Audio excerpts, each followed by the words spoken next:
Runner shells is what we're calling the bioprinted bodies that you, the runner, inhabit when you go down to Tau Ceti. Each of our launch shells is really an archetype of gameplay. So abilities, passives, stat packages married to a very distinct silhouette that then players can look at, 50, 60 meters away and say, oh, I know what that is. I know what that player is capable of, and I can start to think about how to counteract it. One of the things we really want to do from the build crafting side is making sure that we're providing people ingredients instead of giving them a recipe. Figuring out what you want for your build that is unique, and you do that across cores, you do that across implants, you do that across weapon mods. Cores are powerful standalone perks that can be used in combination with each other to shift the gameplay style of your runner kit. We also want to make sure that there are interesting combinations of things that work together, but they have hooks that go out into the other systems, so you can create this like crazy Rube Goldberg machine. Depending on your playstyle, if you're like someone who hangs back and likes to snipe, you're someone who likes close quarters combat and you're going to rush in, you're going to want to cater the items that you're finding differently.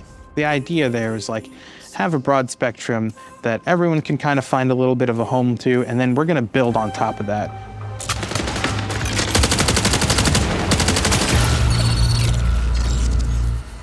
Destroyer is aggressive, brutal, whereas a modified, futuristic version of the Mjolnir armor from the original trilogy. The shell is designed to get into the fight as fast as possible and stay there. It comes equipped with thrusters on its legs that let it sprint faster, or you can use them for a quick lateral evade.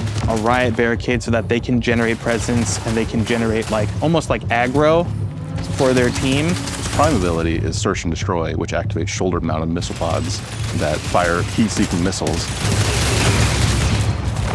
They have a way to lock down targets over sustained fire, which immobilizes them and allows your team to follow up.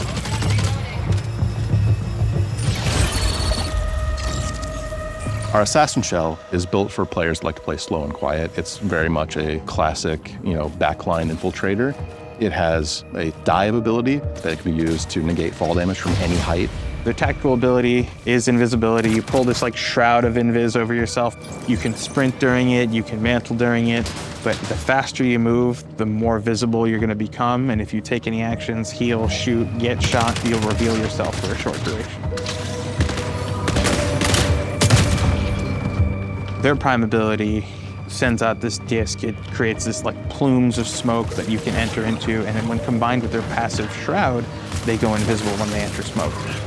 The whole thing here is be invisible, be sneaky, and then enshroud the world in smoke.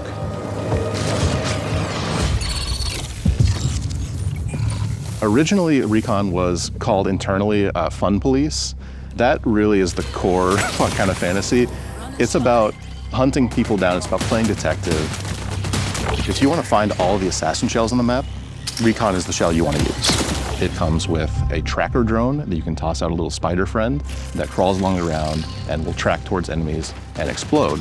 And that explosion overheats the target. They can't move, they can't sprint, they're taking tick damage, and they help you lock down a target so you can pursue them. And for their prime, Recon has this really awesome helmet that splits open, and they tap in these cool key codes. It opens up and pulses, and it sends out this wave that detects both AI and players and marks them for you.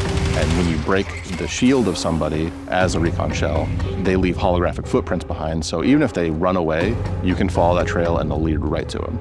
And then finally awareness, where if you get pinged, it'll actually tell you that someone sees you. You won't know where, but you'll be able to be on high alert that somebody saw you and has marked you.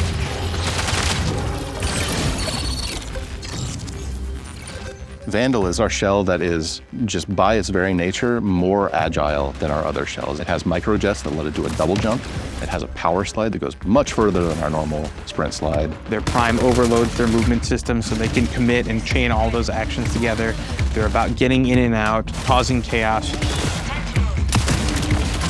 The arm cannon for Vandal unfolds and you find a big-ass gun barrel inside. You can use it to knock people out of cover. You can use it to knock people off of buildings, which is way more fun than knocking them out of cover. The number of times we've knocked people off of field maintenance is a great thing.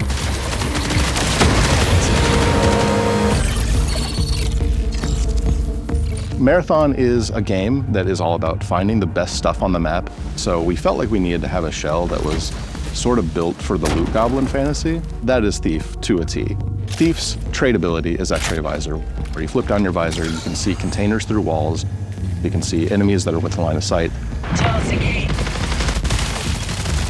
Their prime is a pickpocket drone, where they deploy this like elegant origami mechanicalized butterfly.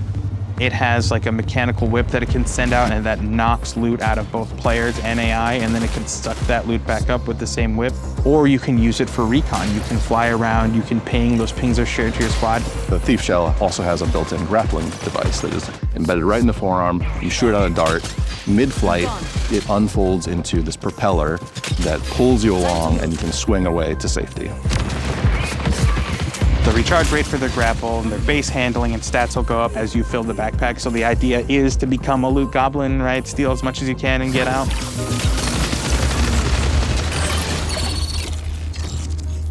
The Triage Shell is our shell for support players. If you want to keep your allies kicking so they can kick back, we have Triage for you. They're equipped with these awesome like capacitive gauntlets where you activate them and then you can overcharge them and send out these tendrils that then like shock you back to life. Their tactical ability, they actually have these giant drones attached to the legs and they pull them out, and it's a little buddy, he's got a little face, and you give him a high five and send him on his way, and he'll come and hover over your shoulder and provide you with shields and health. Triage is really a combat medic, so we knew we needed to give it an ability that was useful for firefights. They've got two traits. The first one is a trait ability called Battery Overcharge, where they overcharge their capacitive gauntlets, which makes their weapons performance better. And if you're using battery weapons specifically, breaking shields will EMP targets, and that becomes an on-ramp to like a whole new layer of build crafting. And then they have the second trait, Shareware, which is really cool, which is any buddies that have medi-drones on them, any consumable you use will get like copied to them. So you kind of almost are this like battle medic that's like constantly running triage on your team.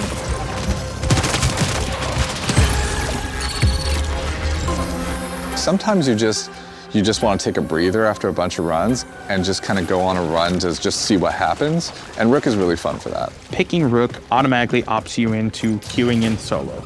You're able to enter into a match in progress and you're given a starting kit. You're not allowed to bring anything in. That's almost to your advantage because you risk nothing and anything you take out is yours to keep.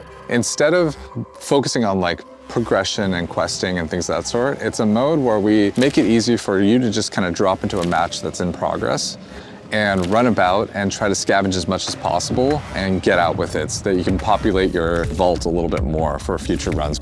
Rook has a tactical ability that lets it blend in with UESC forces. So you activate it, a little mask appears over your face, and you are not perceived by the UESC as hostile. This lets you kind of get in, grab a little bit of loot, and then bail.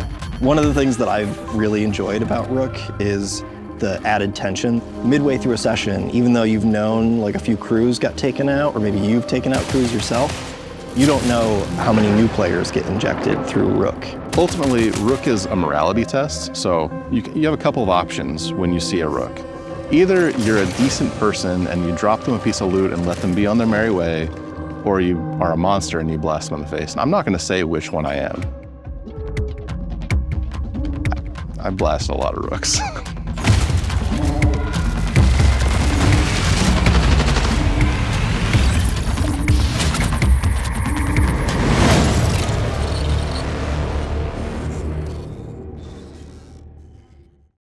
PlayStation